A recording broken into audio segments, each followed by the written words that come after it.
Hello everyone, this is Lucy05 and welcome to the Global Command Center Toy Review. And today we're looking at the 2007 release by ToyBiz of the legendary comic book hero series number 1 that allows you to build this huge image character called Pitt. And we'll be reviewing on the SuperPatriot action figure along with the variant. I finally got this guy after many weeks of searching for a cheap one, of course. So without further ado, let's take a look at the character itself, SuperPatriot. Now the character is from Image Comics, and basically the character's origin is a ripoff from Captain America. For starters, he fought in World War II, just like Captain America. But he was captured by the Germans, the Nazis, and then were experimented on as a guinea pig to try out the Ubermensch super soldier program, which is a big mistake, trying to experiment on a American soldier, which actually worked on him. So it gave him, well, sort of similar abilities like Captain America, rip-off, and then also gave him the ability to slow down his age. Hence why he managed to live all the way from World War II up until now. So he took the American flag and wrapped it on his head and called himself SuperPatriot and burst out of the joint. In his origin, he also stated that he also took this drug to, well, when he takes the drug, he has the ability to fly. Now we're looking at Superman, rip-off. And then, but the problem is with the drug, it also gave him some hallucinogenic side effects. In the 1990s, he was completely overwhelmed by this supervillains, this group of supervillains, and one of them, called Marco, which is a shark man, tore off or bit off his arms and legs and also disfigured his face and were left for dead. Then later on in the story, Cyber Data, a sort of like AIM from Marvel Comics, took what's left of his body because they really want to experiment on a, well, an old guy with Nazi super soldier abilities on this guy's body. So, and just implanted him with cybernetic arms and legs with nanotechnology, well, technology. This technology allows him to think whatever he can think of to shapeshift his arms, or maybe legs, but usually his arms, to whatever weapons that he can think of, as long as it's not too big. When you look at the arms here and you look at the gun, tell me if this is not too big. So, and later on in the series, he went rampaging around in the city trying to kill criminals and met up with Savage Dragon, and then Savage Dragon and him fought, and then he managed to break out of his, well, berserk mode, and then met up with his kids and fought against the Covenant of the Sword and free himself, and the rest is history. Anyways, the character SuperPatriot is designed by Eric Larson. I really wanted to question the guy because why, Mr. Larson, would you design a character with a star on his crotch? Anyways, let's take a look at the paint job. The paint job is actually very, very nice. You got the dull silver on his arms and legs, or maybe gray, not very chromy, just like in the comics itself. You've got a lot of American flag going on his crotch, on his shoulder pads, and his head. Very nicely done. His eyes is also painted, sort of like dull gold.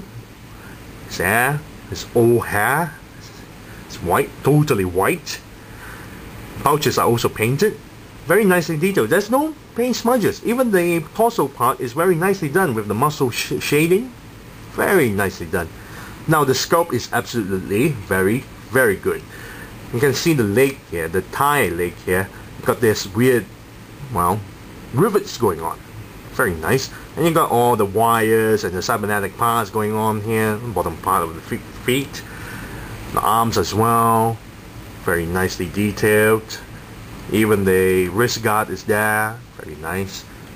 Head is, well, simplistic, but that's how it is in the comics. Now, however, the gun is absolutely amazing. I really love the design of the gun itself. Look at this, very detailed. A lot of wires, a lot of tubings, and a lot of technical doodads, which I don't even know how to describe this, or this entire thingy here. Very nice. tiny little details are also presented here. Very nicely done. Really love the gun itself. So the scope is actually very presentable. Pouches are also very nicely made. Now let's take a look at the articulation. Here actually is articulate, can turn 360 degrees, and because due to the way that it's sculpted in this kind of fashion, if it stands like that with the hair, it looks like, well, wind is blowing, makes it very nicely done. Head actually can turn 360 degrees and pivot, well, down and up. Not much, is a bit hindered. Torso here can pivot downwards and backwards due to the ratchet joint, but very nice, it's not even loose at all. Waist joint can turn 360 degrees. Shoulder joints are very nice, especially on the shoulder pads, because it's also articulate. See that? Very nice. Arms can actually move forward. Can't turn 360 degrees though, because it's hindered by the shoulder pad. Backwards, very nice.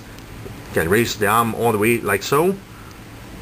Upper bicep can turn 360 degrees. Double jointed elbow action, very nice. Forearm here can actually turn 360 degrees. Wrist here can go inwards, and that's about it, because it's hindered by the wrist guard here. The four fingers, this is also articulate, can go inwards and outwards, very nice. However, the other gun arm here is just limited to the elbow articulation, and that's it.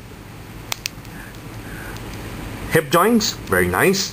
Forward, backwards, and go to the sides. Like so. Swivel tie that turns 360 degrees. Double jointed knee, tight, but works. Calf joint turns 360 degrees.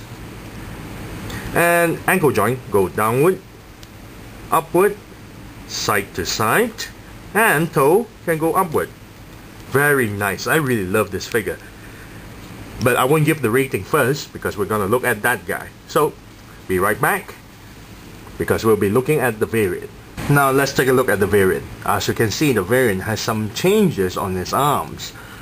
On the right arm is actually a hand, except there's also quite a number of differences on the knuckles, and the fingers, and the thumb. The fingers and the thumb are more pointier and has articulation, but the problem is it tends to pop off. The joint itself, as you can see, it tends to pop off, but you can pop it back in. The other gun arm is much more nicer in design and better in articulation if you compare to the other one. This one is much more longer compared to this one, and I really like the design for this gun arm. Face sculpt is also very nicely done. You can see his, well, cybernetic face. Very nice. It looks very old. So if I'm gonna give a rating on these two figures, I really like these two figures. There's no problem with me with these two figures. Of course, when I got this figure, the hip joint, I can't actually spread the legs. It's just frozen there. But the fingers in design itself, in design and sculpt and paint job, looks very, very nice. Especially on this figure, it looks exactly just like in the comics.